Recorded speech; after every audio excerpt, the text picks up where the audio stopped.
আলহামদুলিল্লাহি রাব্বিল আলামিন ওয়াসসালাতু ওয়াসসালামু আলা আশরাফিল আমবিয়া ওয়াল মুরসালিন ওয়া আলা আলিহি ওয়া সাহবিহি আজমাইন। 795 হাদিস।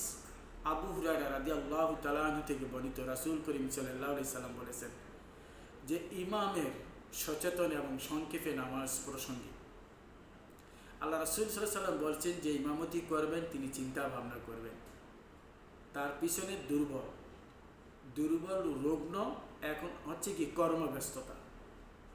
আগে গেছে কিনা আগের হাদিসে বলেছি যে সব আল্লাহ রাসূল সাল্লাল্লাহু আলাইহি ওয়াসাল্লাম ইনসাফ করেছেন, আল্লাহও ইনসাফ করেছেন, কিন্তু আমরা বুঝি না, আমরা অন্যটা মনে করি। আপনি আমাকে সচেতন করলে আমি একজন ইমাম না, আপনি জানেন না তাহলে। কারণ হাদিস পড়তে হবে ভাই। আপনি কোরআন এবং সুন্নাহ অনুযায়ী যদি আপনার ইবাদত বন্দেগী না হয় তা আপনার নামাজ হবে না। এখানে হাদিসে সহিহ হাদিসে এসেছে, সুনানে আবু দাউদ এবং মুসলিম ও সহিহ বুখারীতে এসেছে যে দুর্বল রুগ্ন এবং কর্মব্যস্ততা যারা থাকে, এই নিয়েও চিন্তা করতে হবে ইমাম সাহেব। সেভাবে কি আপনি কেরাত পড়তে হবে, লম্বা কেরাত ছোট কেরাত পড়তে হবে, এরকম ছোট করে। যেমন সুর আলা, গসিয়া, সুরাতুর, বানিয়া, মানে আপনার যে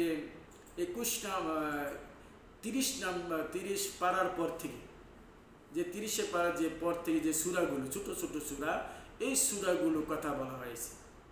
কিন্তু আমরা লম্বা লম্বা কেরাতের কথা বলি, কিন্তু না, আবেগে হয় না, বুঝে শুনে হয়। এই জন্য কি রিচার্জ গবেষণা পড়তে হয় বেশি। এই জন্য কি বড় আলেমরাও কি আল্লাহর কাছে জবাবদিহি করতে হবে না বুঝে। আজকে আমরা পড়ছি বলে জানি, যারা পড়ে না তারা কিভাবে বলবে? ওরা তো মনে আপনি আমাকে বাধা দিলেন কেন? আমি একজন ইমাম, আমি একজন অনেক কিছু হয়ে গিয়েছি, আমি কি কম জানি নাকি? না, এই কথা বলা যাবে না। কারণ এখানে কর্মব্যস্তর কথা বলা হয়েছে, কাজে যারা থাকে তাদের কথা বলা হয়েছে, রোগীর কথা বলা হয়েছে, দুর্বলতার কথা বলা হয়েছে, বৃদ্ধ লোকের কথা বলা হয়েছে। এই দুটি হাদিসে যে 794 আর 795 সুনানে আবু দাউদ, এই দুইটি হাদিসে কি সুনানে আবু দাউদ এবং কি সহিহ হাদিসের মধ্যে 86 হাদিস তো সুনানে আবু দাউদ এটাও একটা কিতাব।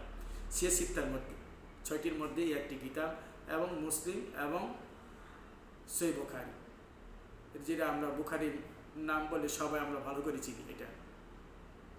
এগুলো আমরা দেখতে হবে, আমরা আবেগে করলে হবে না। এটা হাদিসকে যদি আল্লাহ রাসূল সাল্লাল্লাহু আলাইহি সাল্লাম যে তিনি যেভাবে পড়ছেন আদায় করছেন, আল্লাহ সন্তুষ্ট, আলহামদুলিল্লাহ।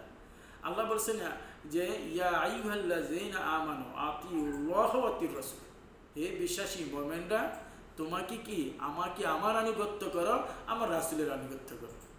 রাসূলের আনুগত্য করে মানে কি?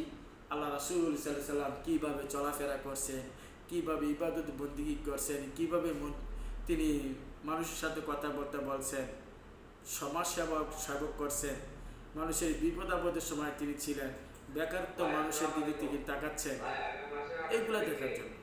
বারাকাল্লাহু ফিক। লাইক শেয়ার করে দিবেন, সকলেই জানেন সারা বিশ্বে।